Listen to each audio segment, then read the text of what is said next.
Hi everyone, today we are going to go through how to make some DIY crayons, particularly from if you have tons of pieces of crayons laying around. This is an awesome opportunity to make something really cute from them.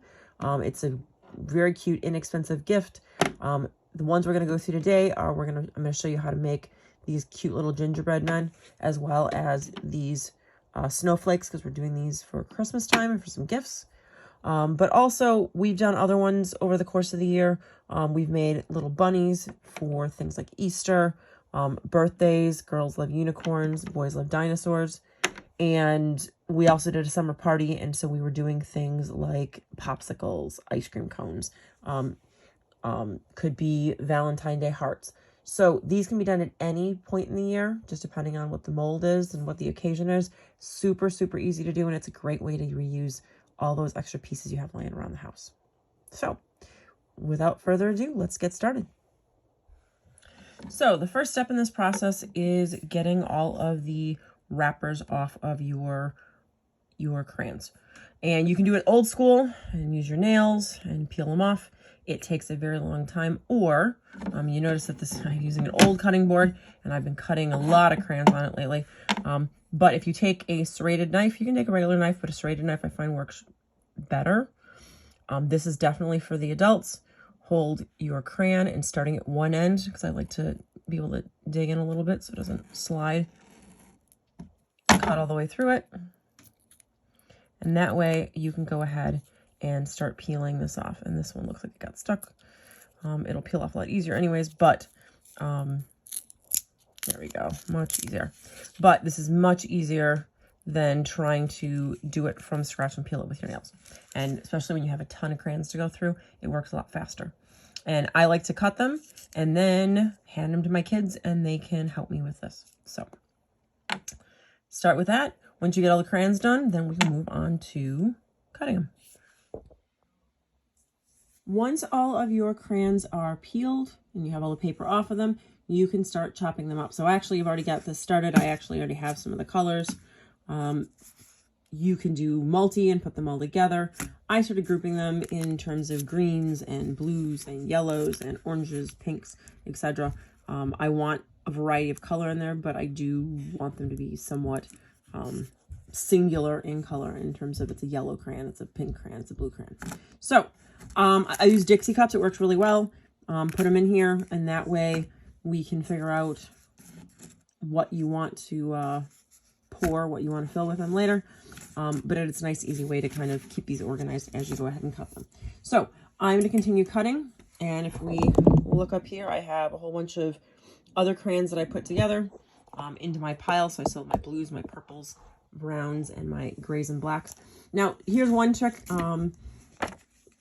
Something I also do, I have my lovely little sheet of paper, because some of these look really similar, and I don't know if it's black, I don't know if it's blue, if it's purple. So I can just go through here and quickly make a scratch on here and go, okay, this is blue, this goes in the blue pile. So I went ahead and did that already, and I have my piles. So as we go ahead and start chopping, I tend to make them pretty fine. Some people break them with their fingers. I like breaking them very fine. The reason being, when you have a mold that is, and the one I'm going to use right now, has these lovely little gingerbread men, and they have lots of little details in here. I like getting as much packed in here as possible. When you have bigger pieces, once they melt down, you find that in the bottom, you kind of have a divot in here. So it makes it a lot easier to kind of fill these things fully. Okay. So all of our pieces have been cut, and they've been put into these little cups. And now I have a tray that is lined with aluminum foil. We are going to do, not only going to do these gingerbread, because this is Christmas time, we're also going to do some snowflakes. So I have two little kids that we're doing these for, and it's a good way to kind of separate them out. There's one boy, one girl, and it's easy to, they know which ones are theirs. So, all right, so we are going to grab all of these colors, and now we're going to start to fill. So first things first, I'm going to start going around, and we'll start with the yellow first. And I'm going to keep just rolling around a little bit because I'm trying to get everything settled in there. You want to have just a little bit over the top. Once this melts, all those lovely little cracks right in there are going to be filled in. And so if this goes a little bit over the top, in the end, it's going to sit pretty flat, which is pretty good. All right, so we're gonna start over here. Do this little guy, and again, this is why I like having these smaller pieces, because when you have all these little itty bitty arms and legs, it is easier to get more pieces in there. So you don't have to worry about having too much space be available in there. So let's keep going, see how much we can finish. Yeah, it looks pretty good. Okay. All right, so good enough. And we're gonna keep going and keep adding until we get all of them done. And then we get to put them in the oven. All right, these are finished. They are ready to go and get melted.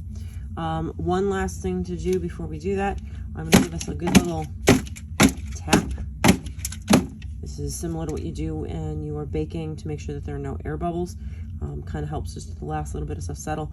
Make sure that anything that popped out, push it back in, especially so for me, I'm keeping these things color separated. If you're doing just random colors for everything, it's not that big of a deal. But if you are trying to keep the blues with the blues and the greens with the greens, you definitely want to make sure that everything kind of moves back to where it's supposed to be, so it doesn't really melt and blend when it's in the oven. Okay, and we are headed off to the oven. So these have gone into the oven for 15 to 20 minutes on 250. It depends on, I've done ones as quick as 15 minutes. These ones took a little bit longer. They took more like 19 minutes. Depends on how finely they're chopped. It also depends on how much you have, right? How big of a shape you have to fill. Okay, something you will notice first is that these they're much more depressed, even though we did mound them up.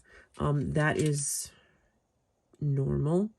What you could do if you really, really were wanting to get these as full as possible, you could actually start the melting process in the oven, and as they start to melt, you can add more pieces in. I have done that as well. This time I just didn't do that, but that is something you could do as well. Just keep an eye on it. Obviously, because you're adding stuff, you're adding time to it. But anyways, then I took them out, and actually they came out as pure liquid. Because I am cheating a little bit and a little bit time poor tonight, I would like to get these things done, and so I actually set them outside my back door. It's like 40 degrees out right now, so it's a perfect opportunity for these to set up, and for maybe 20 minutes, not even. They are actually really hard. So to unmold these, let's take these off of the tray. Start by the beauty of having these in a flexible mold to begin with, is that you want to just be able to pull away the sides. You're not really trying to pop it out as much as you're trying to pull away the sides to loosen everything up. And eventually you'll help it by popping out, but you really just want to at first kind of help loosen it up by pulling it away from the sides. And then letting it kind of loosen itself up, and it naturally wants to come out. So now that I've loosened up every side, I can slowly start to peel this back and away. And this one has a nice imprint on it, so I'm being really slow just because I want to make sure that it comes out nice and clean. And voila, we have a really nice shape. The impression is really, really nice. And so we have a very cute looking crayon that we can now work with. So I'm going to take all these out and we'll take a peek. All right, and we have the finished products. I think these are super, super cute. The colors are really, really nice. They're blended, but they're really a lot of fun. And the shapes came out really, really nice.